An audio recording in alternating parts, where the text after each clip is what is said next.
So, last week napag-aralan natin ang patungkol sa apologetics, 'no? A quick review muna tayo sa napag-aralan natin last week. Apologetics, yung three branches or three stages ng apologetics na pag-aralan natin last week, ano yon? Yung about sa, ah, natural religion, 'no, natural revelation, tapos nagkaroon ng divine revelation, 'no, kung saan napapabilang yung Christian apologetics at of course yung tinatawag natin na Catholic apologetics, 'di ba? At napag-aralan din natin yung iba't ibang mga approaches sa apologetics. Like for example, the classical apologetics na isa nga sa pinakatanyag diyan na proponent ay walang iba kundi si Saint Thomas Aquinas, and nandiyan din yung, Christian apologetics, ay sorry, yung evidential apologetics 'no, na nagre-require ng mga evidences. Like for example, kapag ang usapan ay yung, historical na basis ng ating Panginoong Hesukristo 'no, et cetera. And ang isa pa diyan yung presuppositional apologetics na tinatawag natin na paboritong-paborito ng mga tinatawag natin na mga tag users 'no, na medyo medyo mainit-init ngayon 'no, yung paksa patungkol sa mga tag 'no. And nandun din yung tinatawag natin na fideism 'no, faith lang ang kailangan, wala ng iba. At siyempre nandun din yung tinatawag natin na, yung reformed epistemology, ayan. So, lahat yun ay napag-aralan natin nung nakaraan, gayon din naman yung mga proper ways and conducts ng isang apologist. Ano yung mga sinasabi natin na mga sakit ng apologista at ano din yung mga tinatawag natin na mga antidotes 'no, dun sa mga sakit na iyon ng pagiging isang Catholic apologist 'no. So nagkaroon tayo ng insights kung paano natin isabuhay ang apologetics, ano ang difference ng apologetics sa apology of dogma na tinatawag natin, na kapag nagdedepende pala individual teachings of the church, we are doing what we call the apology of dogma. At kapag tayo naman ay gumagawa ng pag pagdepensa 'no, sa buong katotohanan ng iglesia, that's the time na ginagawa natin yung tinatawag apologetics. Okay. So now, hindi mawawala sa apologetics, brothers and sisters, ang faith and reason. That is why when we talk about apologetics, we always say na it is the systematic defense of the faith, no, through reason or using reason, no. It is the reason discourse, no, in defending the Catholic faith, no. Kasi nandiyan palagi ang faith at nandiyan din ang reason. Kapag nandiyan ang reason, dapat nandiyan ang faith. Kapag nandiyan ang faith, nandiyan ang reason. Although, hindi natin sinasabi na ultimately sa lahat ng bagay, ang faith kasama niya ang reason. Okay, pero both of them are complementary, no? Complementary silang dalawa. Hindi sila nagkokontrahan. Unlike dun sa position ng rationalism, unlike dun sa position ng dogmatism, sa position ng fideism, etc., na mapag-aaralan natin mamaya. So, fides quaerens intellectum. Sabi nga ng isang dakilang theologian, no, fides quaerens intellectum, no, faith seeking understanding. So we uphold, no, in a kind of faith that illumines reason. This is a faith that seeks understanding. Now, I believe that I may understand. Sabi nga ng isa nating dakilang santo, di ba? We believe that we may understand. No, nagkakaroon tayo ng pananampalataya at dahil sa pananampalataya na iyon, nauunawaan natin ang mga bagay-bagay. So faith precedes reason, or faith precedes understanding. Kaya nga ang reason ay handmaiden ng faith kung tawagin. No, mamaya pupuntahan natin 'yan. So, first, let us define what is faith. According to the New Concise Catholic Dictionary by Ekstrom, sabi niya, faith is one of the three theological virtues. So ano yung other virtues? Nandiyan yung hope and charity or love, no? Faith, hope, and charity, or faith, hope, and love. The rich roots of the word faith lie in the Latin term fides, which means belief and trust. So, yung Latin term na fides, ang ibig sabihin niya belief, and not just belief, ang isa din sa ibig niyang sabihin ay trust. So, merong pananampalataya, merong paniniwala, no? Ay sorry, merong paniniwala at merong pagtitiwala. So kapag meron tayong pananampalataya, no, meron tayong fides, no, meron tayong paniniwala na kinakaakibatan ng pagtitiwala. Okay. So kasi simula lang namin, Brother Spiridon. Ayan. Alright. So ayon dito sa Hebrews chapter 11 verse 1, faith is the realization of what is hoped for and evidence of things not seen. So when we are talking about faith, we are not talking about empiricism. Hindi tayo nagdudwell sa empiricismo. Ang pinagdudwelan natin ay yung katotohanan na nare-realize natin na meron palang isang bagay na kung saan meron tayong inaasahan.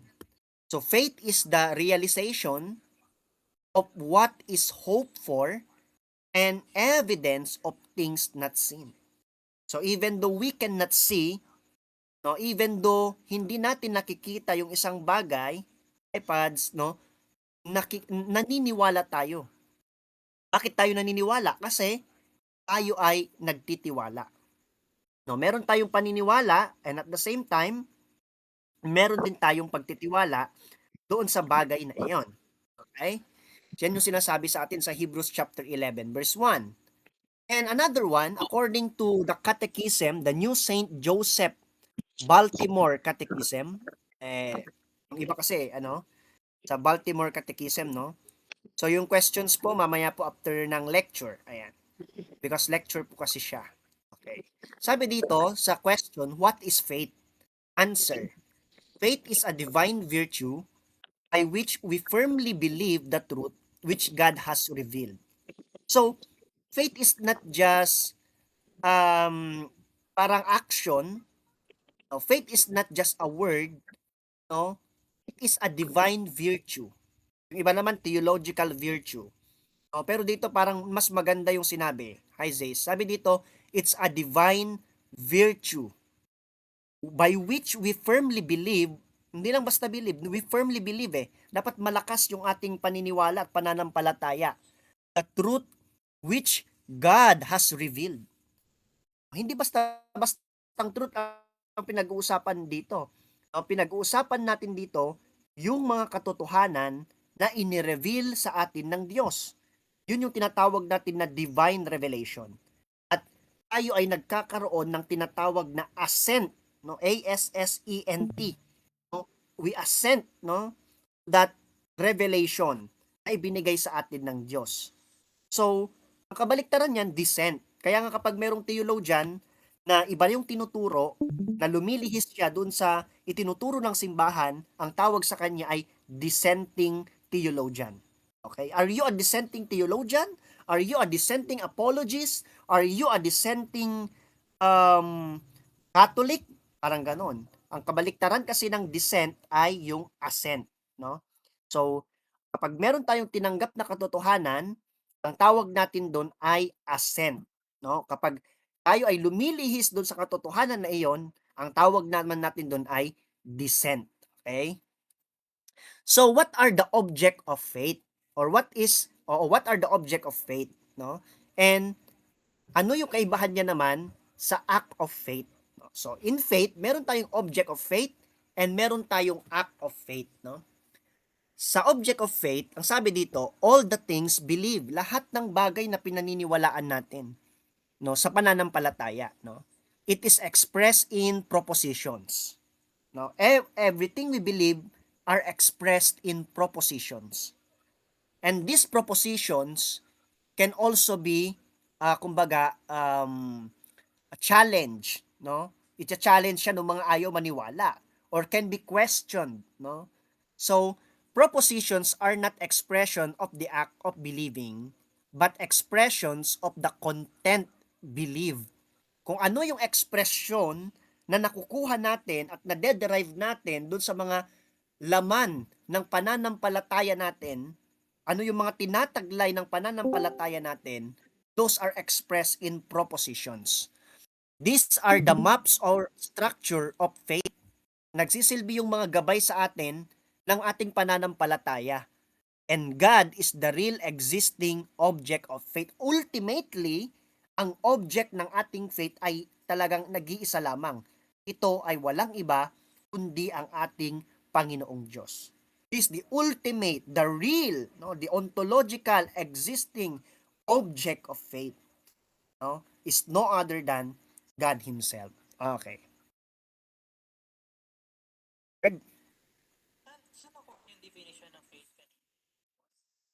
Ay, mamaya po yung sa tanong brother.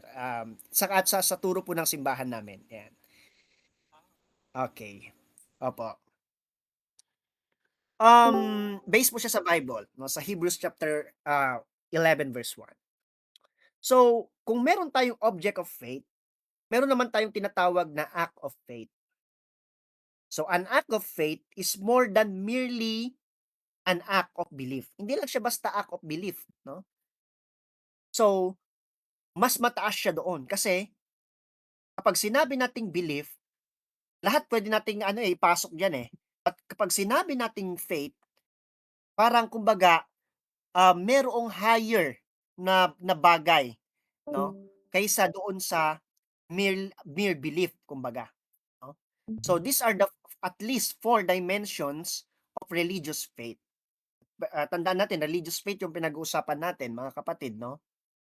Ano yung una? A, emotional faith, no? Siyempre kapag meron kang pananampalataya, papasok unang-una diyan yung iyong emosyon.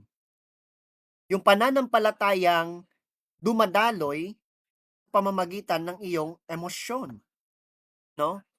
Na minsan dahil sa emosyon natin, nagkakaroon tayo ng pananampalataya, mas napapalalim natin yung pananampalataya natin, mas nauunawaan natin yung pananampalataya natin. Pangalawa, yung pag-comprehend natin sa pananampalataya natin, pagkaintindi natin dito ng mas malalim pa, diyan naman pumapasok yung intellectual faith, no? And then susunod diyan, yung will, yung pagkukusa mong kumbagay maniwala, yung pagkukusa mo na manampalataya at kung paano mo iaalinsunod sa iyong sa iyong will or kalooban ang iyong pananampalataya. That is the volitional faith. And pang-apat, kapag talagang isinabuhay mo na yung pananampalataya mo, inilagay mo na iyon sa kaloob-looban ng puso mo, no? At iyon ay nilakipan mo ng pag-ibig, diyan na pumapasok yung heart faith or faith of the heart. So, lahat yan dapat nagko-complement. Lahat yan magsasama-sama. Yung emosyon, yung ating katalinuhan or pag-iisip, yung ating kalooban, at yung ating puso. Lahat yan dapat, kumbaga ay naaarok, no? Na inaarok sila ng ating pananampalataya. Lahat sila ay kumbagay naaapektuhan ng ating pananampalataya. Pero ang pinakamahalaga diyan ay yung pagsabuhay natin at pagkaunawa natin sa ating pananampalataya. Okay? So tandaan, the emotional faith, the intellectual faith, the volitional faith, and the heart faith. Okay? Next is, sabi dito, this faith can be experienced in our daily lives. We call human faith, no? So, kapag yung pananampalataya natin na ito ay ikinonect naman natin sa araw-araw na experiences natin bilang tao, no? Na meron tayong tinatawag na human faith. Pero sabi dito, but we can also interpret this faith in a religious manner. We call it faith in God or religious faith. Pero kapag linagyan na natin ito ng elemento ng ating espiritu, yan, na siya nagko-konekta sa atin sa Diyos, at kapag na-focus na natin ito doon sa object talaga natin na ang Diyos, yan na itinatawag naman natin na religious faith or faith in God. So yung human faith natin, Hindi siya hiwalay doon sa faith natin sa Diyos, doon sa religious faith natin. Kasi tayo ay tao eh, no? So meron at merong aspeto ng ating pagkatao na largely makikita doon sa ating pananampalataya sa Diyos.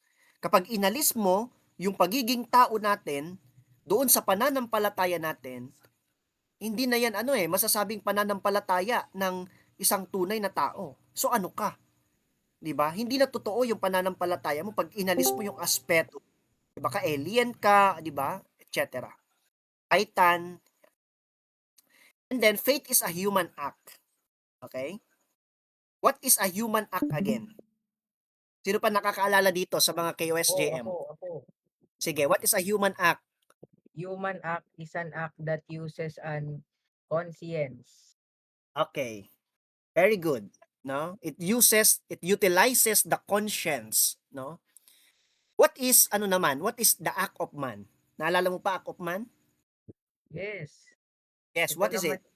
ito naman ay isang act na hindi gumagamit ng conscience. Okay. So, yung mga kumbaga yung mga ano natin yan yung mga involuntary na mga actions, mga ganyan, etc. So, very good. So, faith is a human act. Ibig sabihin, ginagamit natin ang konsensya natin, ginagamit natin yung kaisipan natin, yung rationalidad natin as rational beings sa, kumbaga ay pagkakaroon nito. No, so, believing is possible only by grace and the interior helps of the Holy Spirit. No? Kaya nga sumasampalataya tayo sa pamamagitan ng tulong, grasya ng Diyos na ibinibigay sa atin sa pamamagitan ng Espiritu Santo. No one proclaims that the Lord Jesus Christ is the Messiah, no? Unless nasa kanya ang espiritu ng Diyos, no? Or to call the Father his Father, di ba? Unless nasa kanila talaga ang grasya ng Diyos. But it is no less true that believing is an authentically human act. Di ba? It is an authentic human act. So ang pagkakaroon natin ng pananampalataya at ng paniniwala ay totoong human act sapagkat tayo ay totoong mga tao. Meron tayong rationalidad. Okay? So remember that. And another one, sabi dito, according to the Catechism for the Filipino Catholics, number 119, sabi, faith is an everyday natural factor in all our human relationships and daily actions. Kahit pa yung mga nagsasabi na wala silang pananampalataya Pero deep inside, merong nakatago sa puso ng tao na kumbagay nagdudugtong sa atin sa Diyos. Gaano man natin i-deny ito. No? So idinudugtong tayo nito sa Diyos. No? Parang silent ba na paniniwala. And sabi dito, in accepting the word of another, no? Meron tayong kumbaga it is a factor in all our human relationships and daily actions. First, in accepting the word of another, paniniwala, no? Secondly, hi Prof, in obeying directions of those, sorry walang over us, no? Yung pagtalima, no? Of those over us, yung pagtalima, no? Sa otoridad, gano'n. And pangatlo, in entrusting ourselves and our welfare to others, pagkakatiwala, no?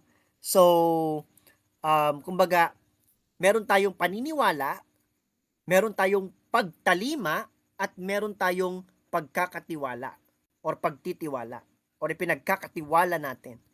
Kaya meron tayong trust, meron tayong belief, meron tayong obedience, no? Meron tayong trust, meron tayong belief, meron tayong obedience, at meron tayong trust. Yan. Or commitment. No? Pwede din. No?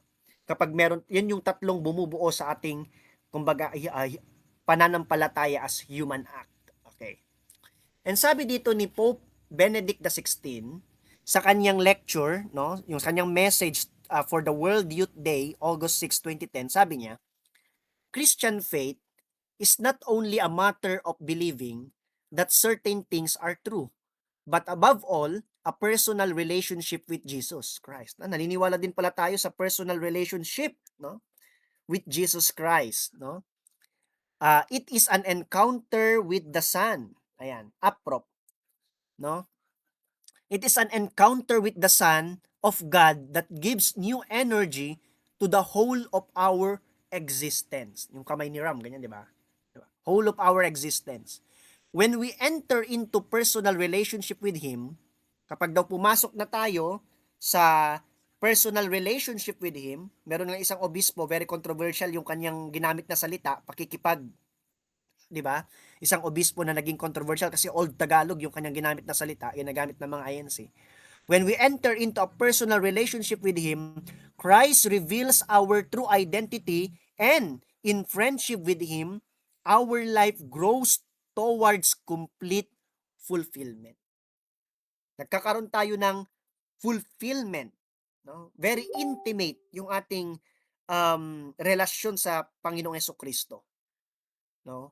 Nagkakaroon tayo ng napakalapit na relasyon sa kanya, no? And nakakamtan natin yung tinatawag na kapahingahan. Sabi nga natin pag SDA yung kausap natin Christ is our new Sabbath, di ba? Ang kapahingahan ay na kay Kristo. Okay.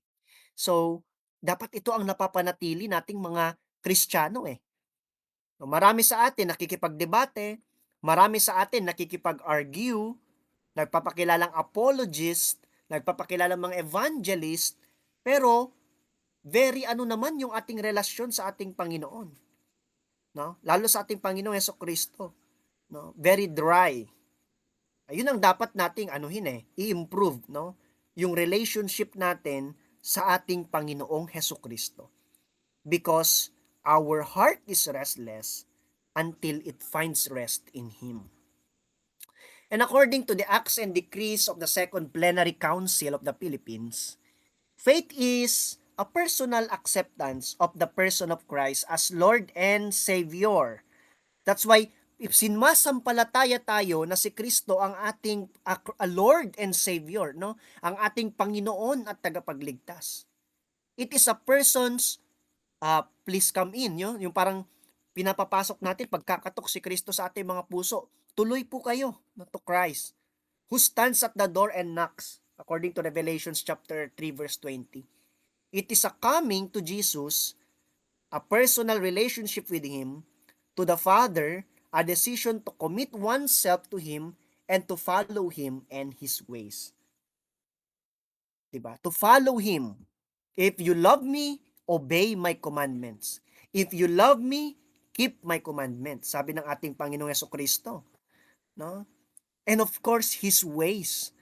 Do this, no, because I have done this to you. 'Di ba sabi nung sa Last Supper, 'di ba, Mass, liturgy, 'di ba, nung hinugasan yung paa. So nagbigay siya ng halimbawa sa atin, no?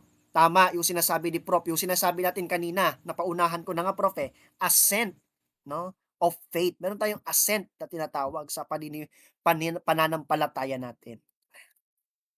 Now, hindi lang faith ang pag-uusapan natin. That's just the bit, the tip of an iceberg sa pag-uusap natin patungkol sa pananampalataya. Kasi yung iba faith lang, faith lang, faith lang. Yung kapag yung iba sa mga next na topic natin, meron tayong faith and works. Dito naman ang unahin natin ay faith and reason. What is reason? Sino nakakaalam? Ano ang reason? Reason is a statement or fact that explains why something is the way it is. Why somebody does, thinks, or says something, or why someone behaves a certain way. So that is reason. It's how we explain, no, everything. It's how we give justifications to everything, no? It's how we, yes, brothers, Spiridon, okay lang. Yeah. It's how we, very good. It's how we, kumbaga, give rationalization to everything. We use reason. Kayo magagaling kayo magrason di ba? No?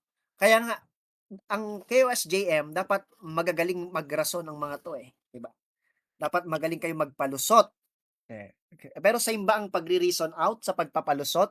Yan, ganyan. So, napakahalaga ng role ng reason sa ating pananampalataya. At makikita niyo mamaya kung ano ba yung kapag nasobrahan ang reason, ano naman 'pag nakulangan ng reason, yan mamaya pag-aaralan natin yan. Kung meron kaninang object of faith, meron ding object of reason. And what are the objects of reason?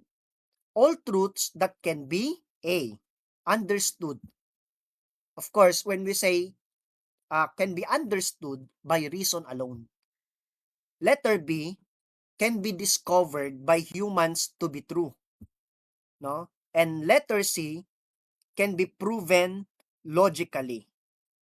Okay? So, letter A, understood by reason alone. B, discovered by humans to be true. And letter C, prove logically. Ayan. Those are the object of reason. Okay? And what are the acts of reason? Kung meron acts of faith, meron ding act of reason. So all the subjective personal acts of the mind. Kapag sinabi natin subjective, it's all in your mind. A, understand, or to understand, that's simple apprehension. B, discover, that is, papasok diyan yung judgment natin, no, pag na ano natin yung discover natin. And prove, no, or yung proof natin, diyan pinapasok natin yung ating reason, eh. No, usually yan nga yung ancient meaning of reason, eh, 'di ba?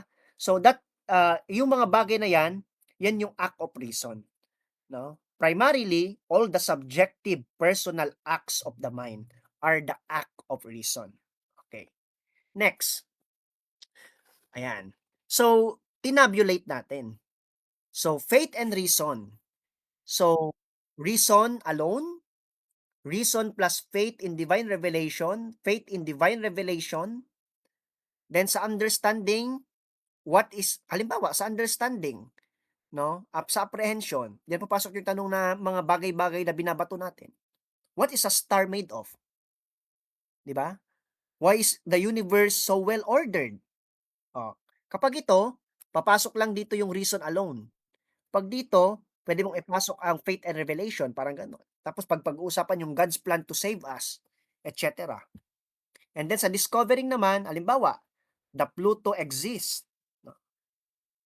Or kapag nilapatan mo 'yan ng, ng divine revelation sa reason, halimbawa, yung kapag, ang tina-topic natin is yung historical existence of Christ, 'no? Kapag naman faith in divine revelation, papasok how much God loves us, yung mga ganyan ba na punto. And then kapag namang proving, halimbawa, gagamitan mo na siya ng talagang mga sistematikong pamamaraan. Like for example, kapag tinatalakay mo the Pythagorean theorem, uh, that the soul does not die, yung mga ganyan, metaphysics na yan. That God is a Trinity, theology na yan, di ba? Sabi dito, reason is relative to truth. It is a way of knowing truth and understanding it, no? Discovering it or proving it. Faith is also relative to truth. It is a way of discovering the truth. So faith and reason, ginagamit natin sila para ma-discover natin yung katotohanan. Para mas makita pa natin at maunawaan pa natin yung katotohanan. Okay. Sabi ni St. Thomas Aquinas, I answer that reason and intellect in man cannot be distinct powers. Reason and intellect daw in man cannot be distinct powers. No? We shall understand this clearly if we consider their respective actions. Kasi kailangan magkasama lagi ang intellect, no? At saka yung reason, no? Yung reasoning, yung intellect natin, kailangan magkahanay, magkasama lagi yan. We shall understand this clearly if we consider their respective actions. For to understand is simply to apprehend intelligible truth. Yan ang sabi ni Saint Thomas Aquinas. Pogi nga ni Saint Thomas Aquinas, oh, di ba? For to understand is simply to apprehend intelligible truth, no? To reason is to advance from one thing understood to another. So kapag kapag na-apprehend mo na yung isang intelligible truth, puwede mo na siyang lapatan ng reason kapag nag-a-advance na yung pag-comprehend mo dito, yung comprehend mo, pagkaunawa mo dito, 'no, so as to know an intelligible truth. And ang goal mo pa rin is to know an intelligible truth according to Summa Theologica 1, Prima Pars 'yan, question 79, article 8, ayan. Next, the relation between faith and reason. Sabi nga ni Saint John Paul II, faith and reason are like two wings on which the human spirit rises to the contemplation of truth. So imagine, meron isang kalapati na may dalawang pakpak, natural, 'di ba? At yung dalawang pakpak niya ay isinabit at inipit, hindi, joke lang.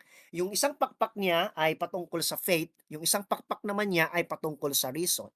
Kapag hindi gumalaw yung isa, mahuhulog siya. Kapag hindi gumalaw yung isa, ganun pa rin, parang gano'n, or magiging imbalance na, 'di ba? Kasi kailangan palagi, magka-complement yung dalawang 'yan.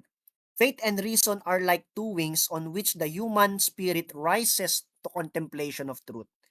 And God has placed in the human heart a desire to know the truth in a word, to know Himself, so that by knowing and loving God, men and women may also come to the fullness of truth and about themselves. Atin, 'di ba? Yung pagkaalam natin sa katotohanan, no, lalong-lalo na ng Diyos at maging ng ating mga sarili. Siyempre merong biblical basis diyan. Compare ninyo, i-cross-reference natin sa Exodus chapter 33 verse 18, Psalms chapter 27 verse 8 to 9, 63 2 to 3, John chapter 14 verse 8, First John chapter 3 verse 2. No, so yan yung sinasabi ni Saint John Paul II. Okay, so para siyang, balanse na pakpak ng isang kalapati ng Diocese of Imus, gano'n. Okay, and according again sa Summa Contra Gentiles ni Saint, Thomas Aquinas, 'no, the truth and the human reason is naturally endowed to know cannot oppose to the truth of the Christian faith. No, it cannot be opposed to the truth of the Christian faith, no? So parang precept ito, no? For what with which the human reason is naturally endowed with is clearly most true, so much so that it is impossible for us to think of such truths as false. Pero sa katotohanan, truth talaga yung mga yan, 'di ba? It will never be false kasi nga truth na eh. Paano pa magiging false 'yon, 'di ba? So kasi ni-reveal sa atin yan ng Diyos para sa ganun ay magkaroon tayo ng knowledge sa mga tinatawag natin na intelligible truth. Okay. And sabi dito, reason is the ancilia. What is ancilia? It is the handmaiden of faith, no? So reason is the ancilia of faith. It is the handmaiden of faith, no? They are tied into a deep relationship, sana all, in discovering the truth. Primarily, of course, the divine truth. Meron tayong tinatawag na kasabihan, recta ratio, recta fides. Ang ibig sabihin, right reason and right faith. Or sabi ng iba, right reason is to right faith, or right reason is also right faith. Okay, so recta ratio, recta fides. Okay. And sabi pa, kung napaka-famous na nagsabi nito, kung maalala nyo, intellego ut credam. I understand so that I may believe. Naniniwala ba kayo dito? Should we understand first that we may believe? Sa tingin nyo, 'di ba? Naniniwala ba kayo na we should follow intellego ut credam? Kailangan maunawaan muna natin para tayo ay maniwala. O nga naman, no? Ipaunawa mo muna sa akin yan bago ko maniwala sa'yo. Ang gulo-gulo mo kasi magsalita eh. ipaintindi mo sa akin, Brad, para maunawaan ko. At kapag naunawaan ko, saka ako maniniwala sa'yo. Naku, sounds good, no? Sounds good yung reasoning. Pero, meron din tayong tinatawag na credo ut intelligam. I believe so that I may understand. Sabi nga ni Brother Christian Logic, no? No? I believe so that I may understand. Bakit? Because faith illumines reason. Kaya ang tatanong ko sana, in advancean ko na, does faith illumines reason or it is reason that illumines faith? Sa tingin nyo, di ba? Does faith illumines reason or is it reason that illumines faith? Yan. Depende sa inyo kung paano nyo bibigyan yan ng paliwanag. No? Kasi kumbaga kapag aspiring mga theologians, halimbawa, di ba? Paano nyo bibigyan ng paliwanag yan? Doon ba kayo sa side ng intellego ut credam or dito kayo sa side ng credo ut intelligam? Ayan. Bahala kayo dyan. And pagkatapos nito siguro yung mga assignment nyo ha, kapag hindi gumana dun sa Google Class, kaya kayo mga Knights, paki-access na po yung Google Class natin. Don't worry, pinalagyan ko na ng storage kasi full noon para lang sa inyo. Pero pag ayaw talaga, punta kayo dun i-send nyo na lang sa akin as an attachment sa Messenger. Okay? Pero magpapa-assignment ulit tayo, no? Sa faith, no? About dito sa credo ut intelligam at saka intelligo ut credam. Sasabihin na naman ni Ram, patay! Meron na namang assignment! Sasabihin ni Ram. Joke lang, Ram. Okay. Faith and reason in knowing God. Ayan, baka tulog na si Ram, ha?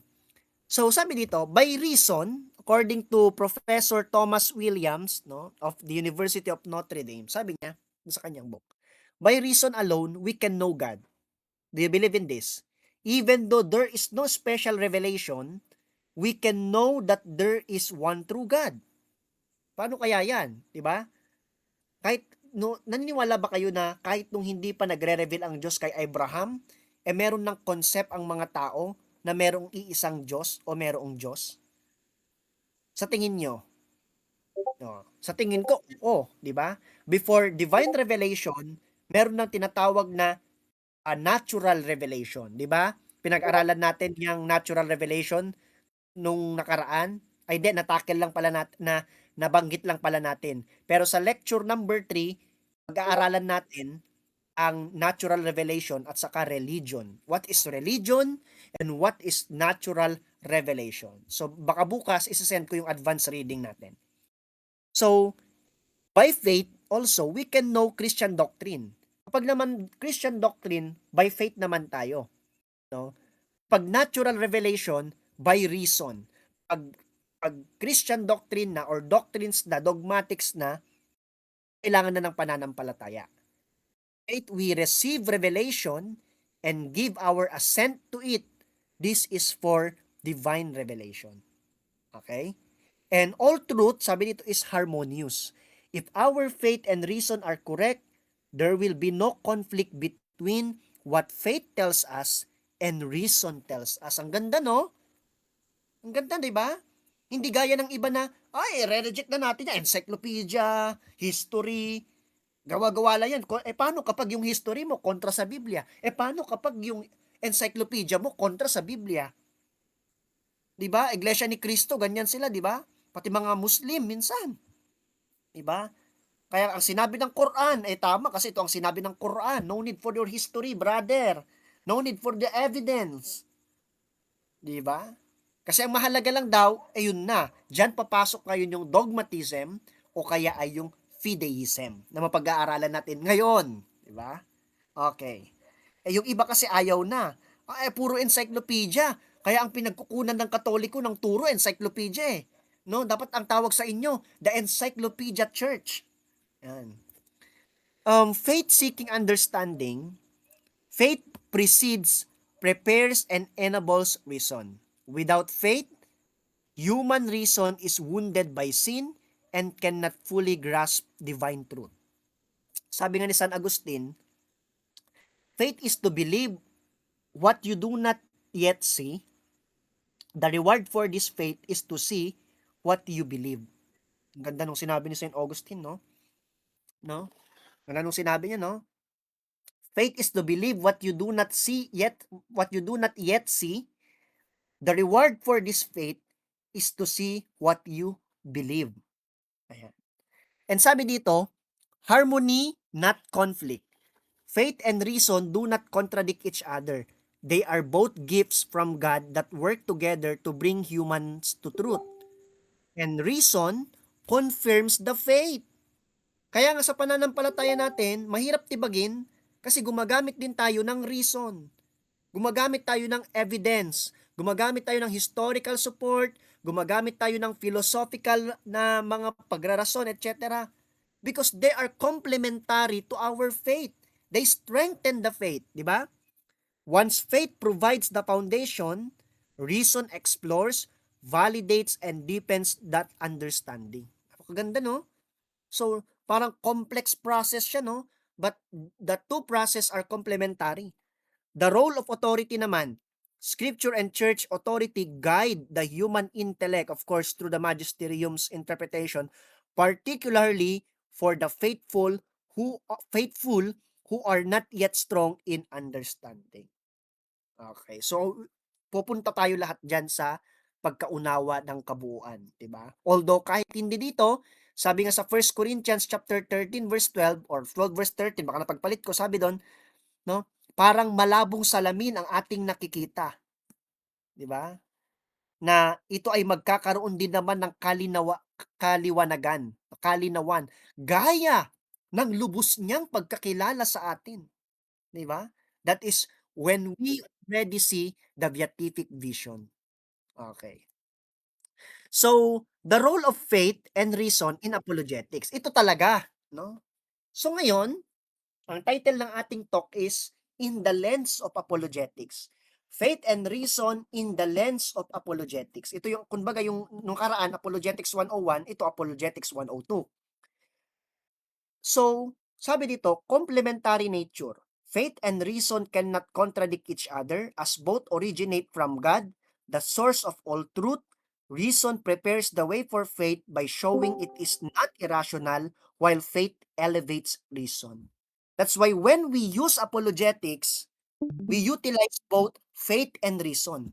And we make sure that faith and reason, as we use them in apologetics, does not contradict each other, but brings forth to a fruitful realization and defense of the Christian faith, of the Catholic faith.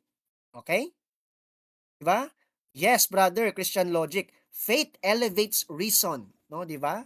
So, it is our faith, no, that sets apart our reason from others.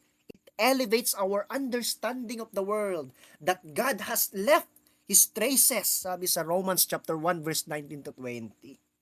Diba? Napakaganda ng pananampalataya natin. Hindi natin sinasawalang bahala ang faith, ay ang reason. Number 2, the role of reason, no? Apologia. No? What is the role of reason? Apologia, no? Rooted in 1 Peter 3:15 yan. Apologetics is the rational defense of the faith. It's not just a mere defense of the faith, it is the rational defense of the faith. Reason uses evidence, philosophy, history, and science, etc. to demonstrate that holding the faith is a reasonable position. Kaya nga kung napanood nyo yung debate ni Brother Christian Logic, naglatag siya ng reason. No? But not reason alone. This reason, as it complements the faith nung debater, nilatagan din niya ng evidences like history, iba, and common sense. No? So yun ang kagandahan sa ating pananampalataya.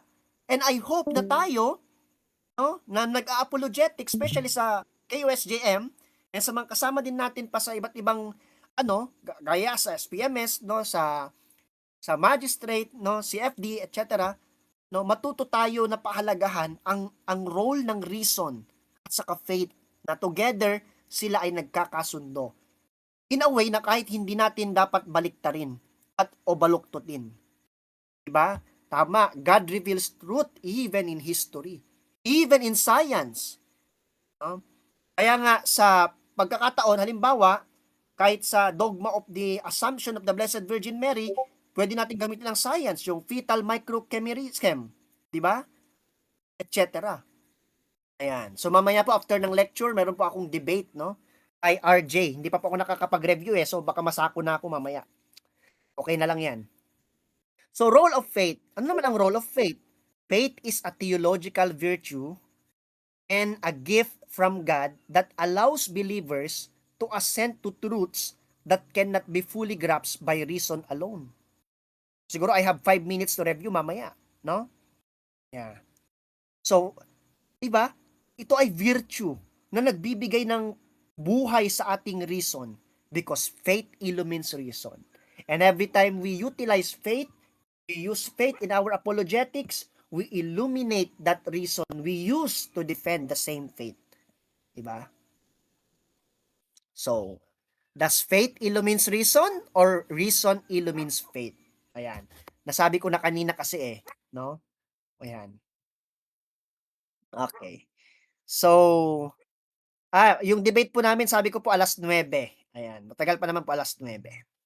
So, relationship between faith and reason. So, faith will be F and reason will be R. Number 1, tignan nyo nga to kung tama, no? Faith within reason. All that is known by faith is also known by reason, but not all known by reason is known by faith. Tama ba ito? Yes or no? Sige, pakisagot. Tama ba yan? Yung number 1? Pakisagot kung merong nakakaalam. Mag-guess na lang kayo. Hindi. Hindi. Oo. Faith within reason. Okay. Number 2. Reason within faith naman. All that is known by reason is also known by faith. But not all known by faith is known by reason. Tama ba yan? Tama. Tama. Yan natin. Number 3. Faith within reason with faith. All that is known by faith is known by reason. 2. All that is known by reason is known by reason. Tama ba yan? Guess. Mali. Yes. Mali. Mali. Mali. Sabi ni Brad. Tignan natin. Mutually exclusive. Nothing is known by faith is known by reason. 2. And all that is known by reason is known by faith. Tama ba yan? Sorry, merong nakalagay na timestamp dyan ha. Yan kasi nung ni-lecture sa amin to. O, diba? I'm re-echoing. O, yes daw, sabi nung nasa baba. Number 5. Partial overlap. Some but not all is known by faith is also known by reason. And some but not all is known by reason is also known by faith. Tignan natin. Next slide. Aba, tama ba yan? Mali agad ang number 1. Because that is rationalism. All that is known by faith is also known by reason. But not all known by reason is known by faith. Dito, nagtatriumph ang reason. That's rationalism. No? Si Descartes. No? Number 2, sino nagsabi dito tama din kanina? Or mali? Di ba? Mali yan. Because that's fideism. All that is known by reason is also known by faith. But not all known by faith is known by reason. So, ang ine-emphasize naman yan ay faith lang. Ito kayang number 3. Tignan number 4, number 5. Number 3, mali din yan because it collapsed, it brought the collapse of revelation to human reason. Ginagawa niyang human reason yung revelation. Yan. Number 4, high flowers, it makes reason the measure of faith, which is not. So, ano yun ang Catholic position? It's number 5. That is the partial overlap. This is the Catholic position. Some but not all is known by faith is also known by reason. And some but not all is known by reason is also known by faith. Because, thank you flowers, meron tayo mga nalalaman lamang. Hindi lahat malalaman natin. Kaya nga, 'di ba? There is what we call yung paborito natin na laging kinukutya nila, mystery. Okay. Next. Ngayon, pupunta tayo ngayon sa apologist.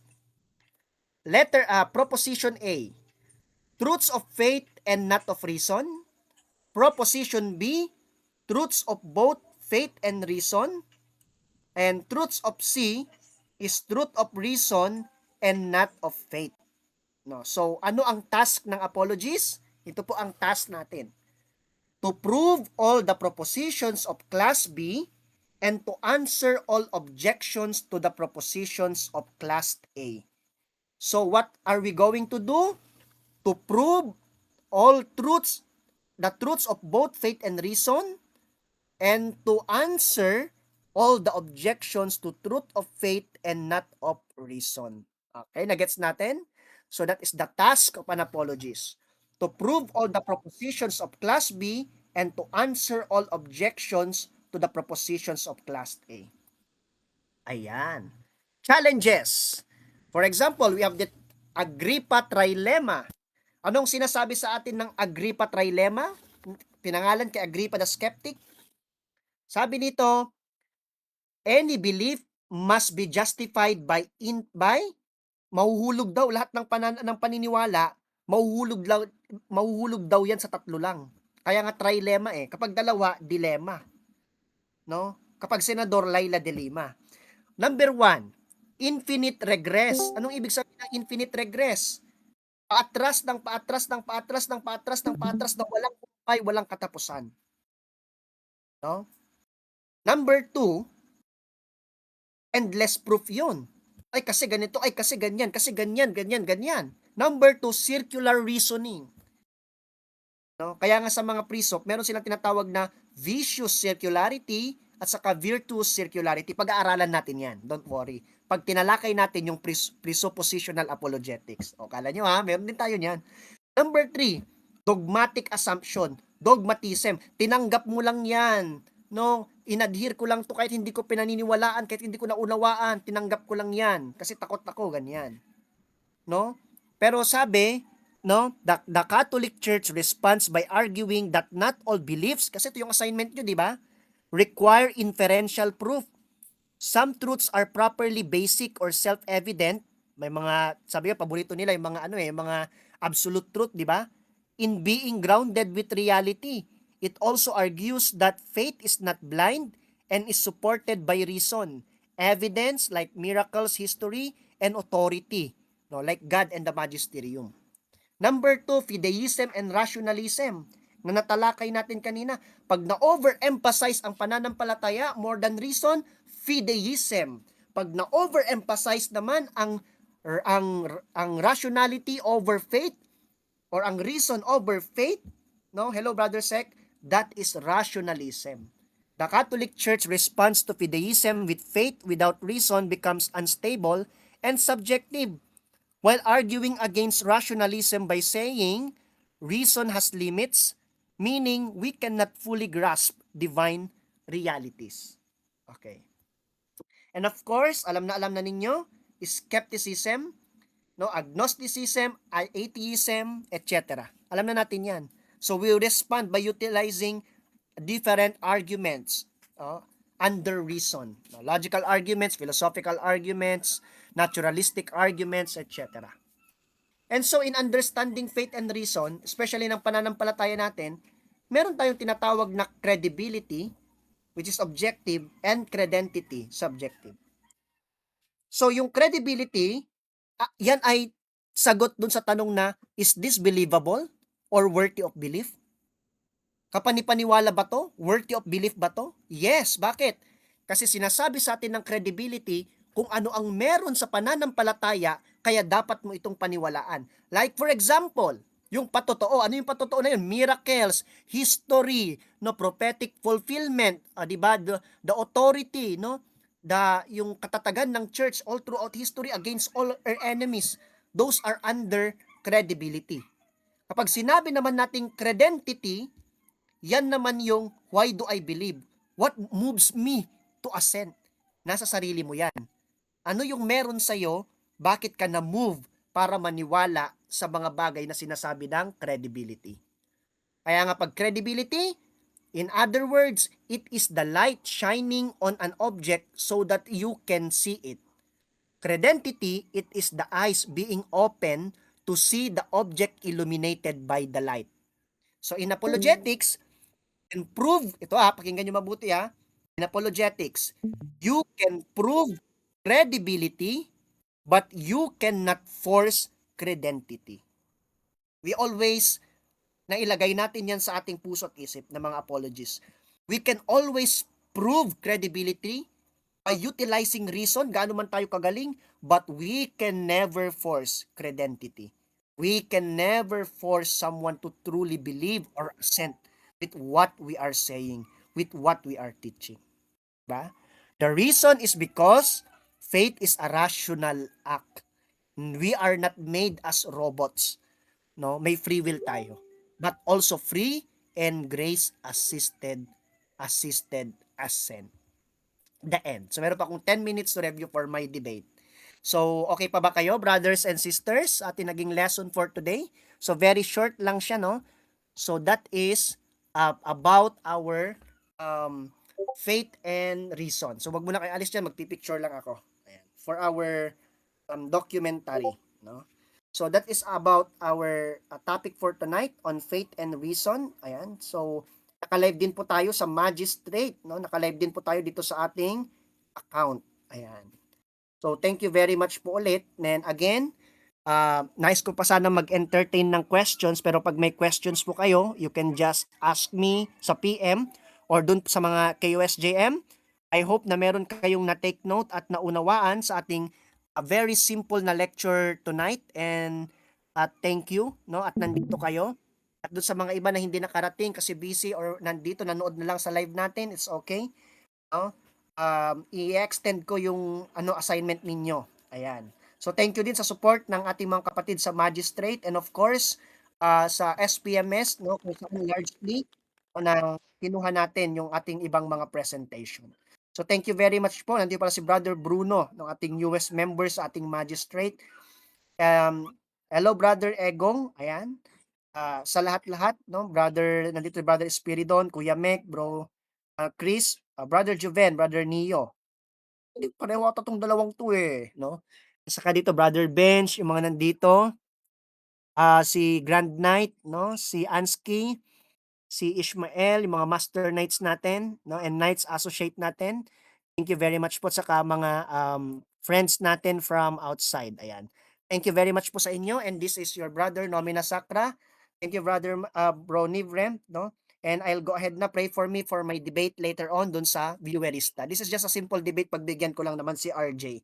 So I'll just review Daniel 9 chapter 9. Okay. Thank you very much. Have a good. Send ko na muna po ito. Yes, brother Rap, pwede po ang Orthodox. Ayan. Thank you Ano na po? po. Thank you, brothers. Thank you po. Thank you, bro. Ay, wait pala. Next week, ang ating magiging topic is patungkol sa religion and natural revelation. So, pag-share po ninyo sa mga kaibigan ninyo, and abangan po ulit next Saturday ang ating next na lesson. Yung replay po nito sa YouTube na po. Okay, thank you. Thank you, bro. Ay, sa mga gusto pong sumali sa Knights of St. Justin Martyr, PM lang po sa akin o sa mga members ng KOSTM sa page namin. Thank you po. Ayan, at ako'y wala nang time. Dito din, paano dito? Thank you very much. You may leave. Okay, kung gusto niyo mag-usap-usap, pero ako magli-leave na ako. Bye-bye. Thank you.